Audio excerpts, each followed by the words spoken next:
a lot of it has to do with, all we want is a fair shake, right? We Right. just want an even playing field.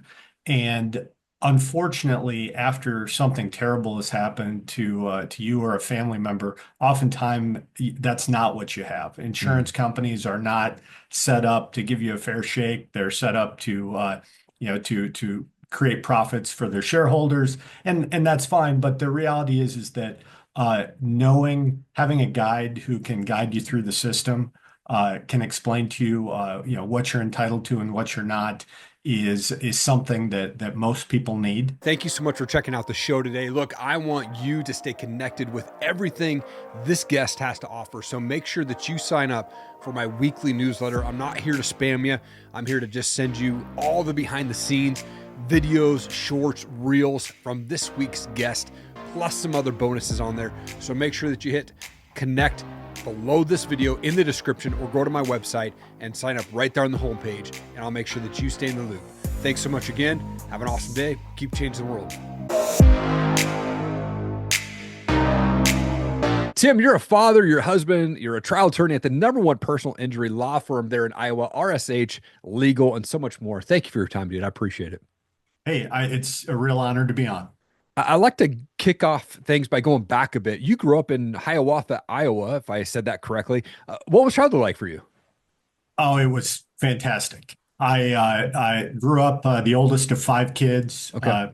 My dad worked in a factory. My mom was a school teacher, and we lived in a neighborhood full of other neighborhood kids. And so it was the typical 70s, 80s childhood where you left the house when it was light out, and when the street lights came on, your mom was yelling out the back, trying to get you to come home for dinner. Yeah. Oh, I love that. Yeah.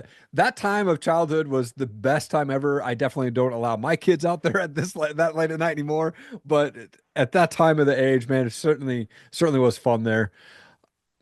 My show it focuses on like men and their journey with Jesus and like who also happen to be entrepreneurs, world changers, and success-minded folks. But at like what point for you and your faith in Jesus did that come into play? And how did that change your perspective being a lawyer? Well, my parents sent me to Catholic school Okay. starting when I was in second grade, and Wow. so education always included your relationship with God, and that obviously reveals itself in different ways over the course of your life.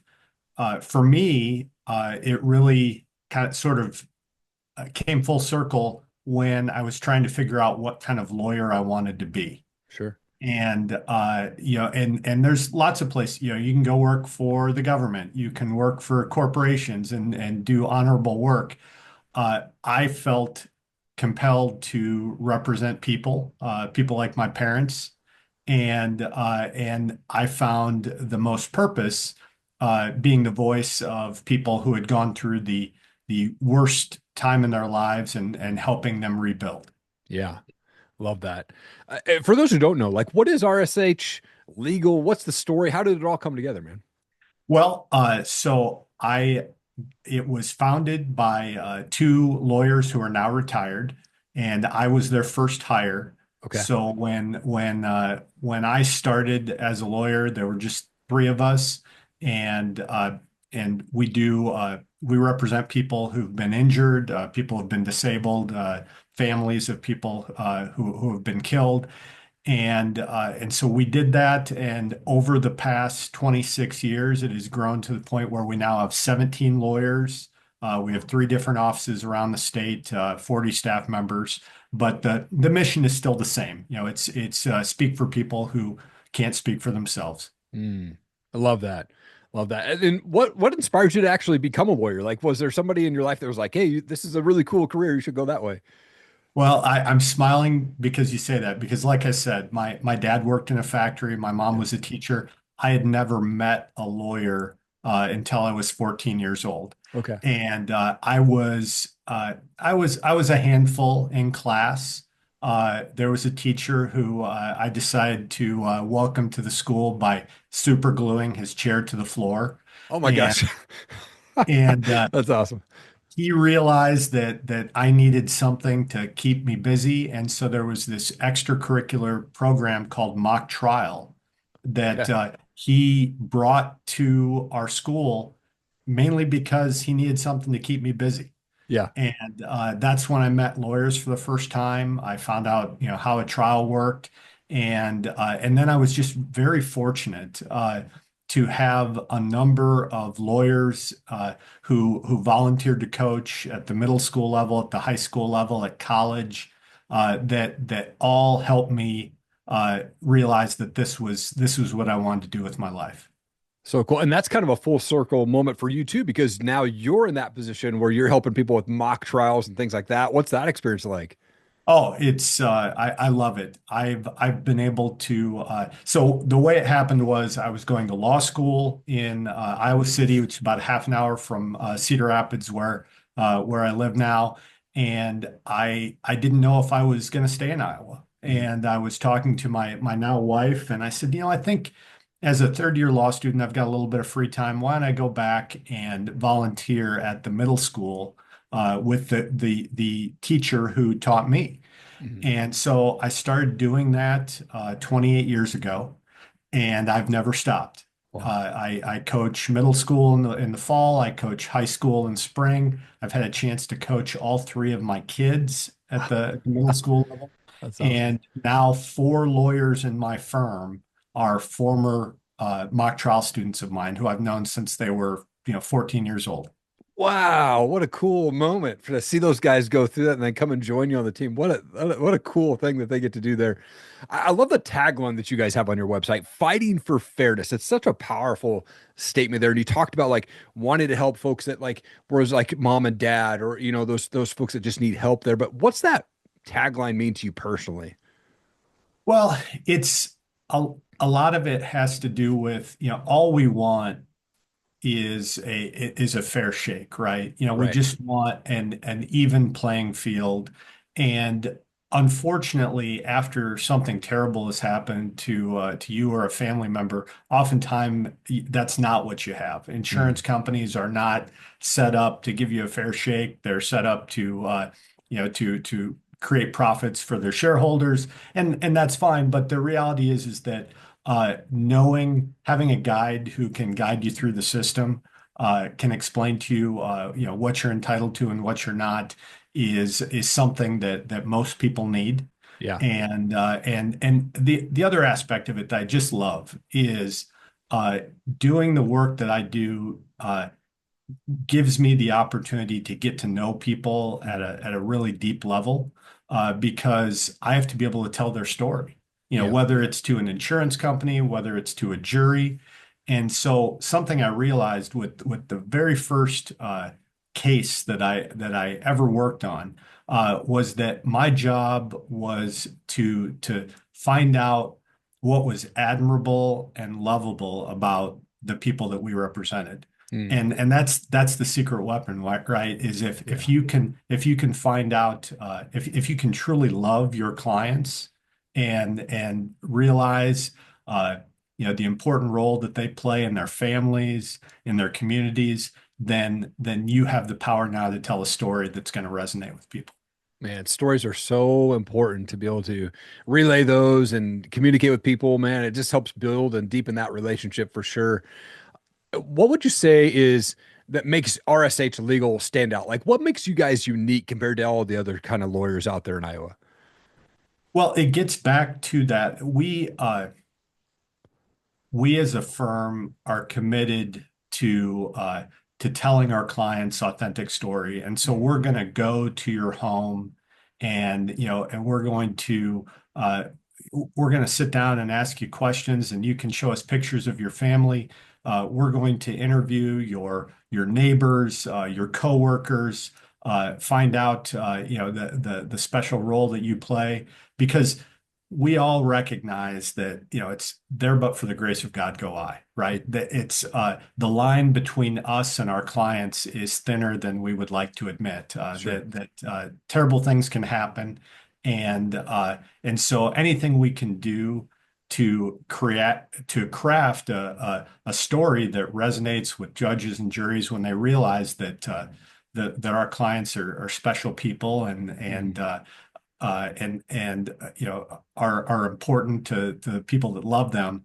We're gonna take that step. We're gonna do what needs to do. So I would hope that anybody who we've represented says, you know what, they took the time to really get to know me as a person.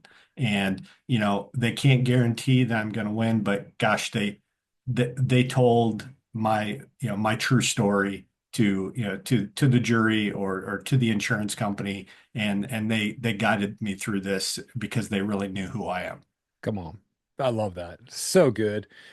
Like I've only had to handle or deal with, work with two lawyers ever in my life. Both were good experiences. Well, like, what would you say is a misconception that most people have around like working with lawyers or working in the legal system at all? Well, one of the biggest things for the type of work I do is fear, right? I mean, Mhm. nobody, everybody thinks that talking to a lawyer is a very scary process. And so the one thing that we try to communicate is, hey, we're approachable. You can have a conversation with us. We aren't going to try to talk you into something that you don't want to do. We're going to lay out the options and let you make that decision. Mm. The other thing that just drives me nuts is so many lawyers that people meet, maybe it's a family law lawyer, maybe it's a criminal defense lawyer. You have to pay them by the hour. And so people often believe that discussion with a lawyer is going to cost them money. Mm. And so I spend so much time and effort trying to communicate. It's like, no, just call us. The initial consultation is free. Yeah. We are going to explain to your options, and then you can decide what you want to do. Yeah. Yeah, that's exactly my fear when I was like working with lawyers too. I was like, man, I'm just like afraid to call because I don't even want to, I don't have the money, right? Like, but then I was able to work with some good people. That's awesome. Like, obviously, when you're dealing in court and different cases, especially with personal injury and unfortunately, if there's a death involved, like emotions are high. Like, how do you handle those types of cases when emotions are running high on both sides? Like, how do you work yourself through that stuff? Well, one thing that throughout the team that we all talk about is that if somebody is calling us, they're going through what is probably the worst thing that has ever happened in their Hmm. lives. And Yeah. so we have to give people grace. I mean, we have to recognize what they're going through, and we have to, yeah, and just meet them where they are. Mm. And that is a challenge, because a lot of times people are calling us because they're frustrated, because they're Yeah. scared, because they're angry. And we're an easy target for that. And that's why we always work really hard here, from the person that answers the phone to any of the lawyers that you talk to. It's like, hey, we recognize, you know, we know we know why people are calling us. Hmm. We're probably not going to see them at their best. And we just have to give them grace and help them however we can. Mm. Yeah.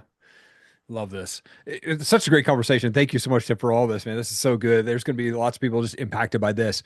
I just had more of a curiosity question. Like, you've obviously handled a lot of cases over the years, but was there ever a case that was just like out of the blue, like unexpected or most unusual that you were like, man, this is kind of interesting, like that you approached, and then how did that turn out? I mean, there over 26 years, there have been a lot of memorable cases. Yeah. Uh, and I guess one that I think about often is, sometimes I have to tell people bad news, Hmm. right? I have to Yeah. explain why their case isn't going to result in the outcome that they want, or maybe it's impossible for us to hold somebody accountable, for what they did to them. And so, as a young lawyer, I remember the first time, one of the partners in the firm said, okay, it's your job to sit down with this man and you need to explain to him, what we can do for them, but most importantly, what we can't do for them. And I was so nervous. And I Yeah. spent all this time writing everything out, had on a whiteboard, all set to explain it to him. And I did, and sat down, and I feared that he was going to look at me and said, you're this wet behind the ears kid. What do you know? I want to talk to your partner. And so I explained it all to him, and he said, okay, yeah, that makes sense. Well, Mhm. let's do that. And I just remember the relief that I felt. But then the thing that reminds me of it is he used to do wood carvings. Yeah. And during this afternoon, where we were talking and I was explaining to him, the issues in his case, he asked me where I went to college. And when it came time for his case to be resolved, he brought in a wood carving that he had done with my college mascot on it. And I still have it. I still have it. I'm looking at it right now on Come on. my bookshelf, and it made me realize that what most people want is somebody who's going to take the time to listen to them, to talk to them, and if you do that, even if it's not the news that they wanted, they'll still appreciate you. Hmm. Wow. And as I was looking through your bio there, you actually married your high school sweetheart, which is awesome. So cool to see that and being married for so long. What do you think has been the greatest lesson that you've learned throughout your years of marriage and being a dad and then also trying to like do the lawyer thing, right? Like what's the most important lesson you've learned through all that? Oh gosh. Well, I mean, they're different for, I mean, the with my wife, I think the greatest lesson I learned is that, marry somebody who's going to help you be your best.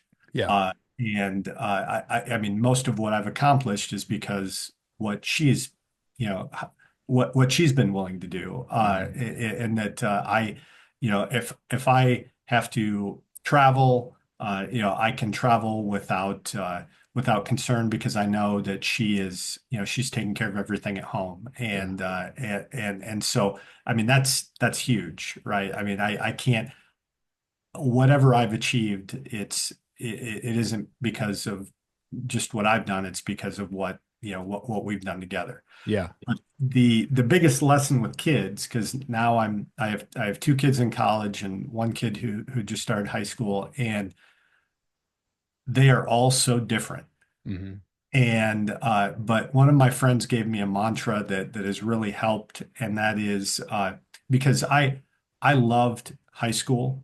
Hmm. I can't imagine doing it any differently. I loved college. I can't imagine doing it any differently. And once your kids start going through those things, it's very easy to think that the only way to do it is the way that you did it because it worked out so well. Yeah. And so what I've learned is that you know my children are going to go through life following their own path, and they can have happiness and they can have fulfillment uh, even if they don't do high school the way I did it or Yeah. do college the way that I did it. And so just recognizing that all three of them are very different, and all three of them are very different from my wife and from me. Yeah. And sometimes that's hard to swallow because you think you've learned a few things along the way, but that's I guess that is the wisdom that I've learned as a parent that I have to keep reminding myself of. Yeah. Oh, so good. And you had mentioned that like they've all gone through your mock jury and stuff like that. Like, are they going into the legal fields as well? I don't know. I don't Okay. think so. I mean, what one thing about if you ask them, Yeah. they would say, yeah, Dad works a lot. Mm. And it's because I love it. Sure. I love the work that I do, but they see how all the hours that I put in, and so they may ultimately get there, Yeah. but at the same time, they I think they were joking around saying, but my older two and saying, well, yeah, that's a good backup plan. Law school is a good backup plan if we That's something awesome. else. Yeah. Yeah. Oh, my daughter's 14 and my son's 10 or I mean 11 and like just getting into that, like trying to figure out what they want to start doing and things like that. So always a fun question. What's most exciting for you right now? Like what do you have coming up next? Oh gosh. I mean, that's so many. I'm trying to think what is coming up that I'm most excited about. Well, I mean, as a family, I'm just really excited for the holidays because I have two kids who are in college, and Mm, so they will be back cool. home, and so having all three kids in the house is very exciting, and it makes me think about it's like, okay, how are we going to spend time together, Yeah. and what things are we going to do? Uh, I'm starting to look at, kind of what the next step is because even though my youngest is 14, I mean, what I've learned through the first two is that high school will go by in the blink of an eye. Yeah. And I'm kind of excited about what the next step is, for my wife and I in terms of, you know, so much of what you can do now, uh, you can do remotely. Hmm. And so, it's the next step in my life, whether it's teaching, whether it's continuing to practice law, a lot of it is going to be done from interesting places Mm. because you can really do a lot of what I do any place with an internet connection, Yep. and so I'm kind of excited to explore without being constrained to having to show up at work on Monday. Come on. So good, man. Tim, I appreciate you taking time out of your day and joining me on the show. And I think what you're doing is absolutely amazing. The way that you approach people as people, right? Not just from the, hey, give me the money.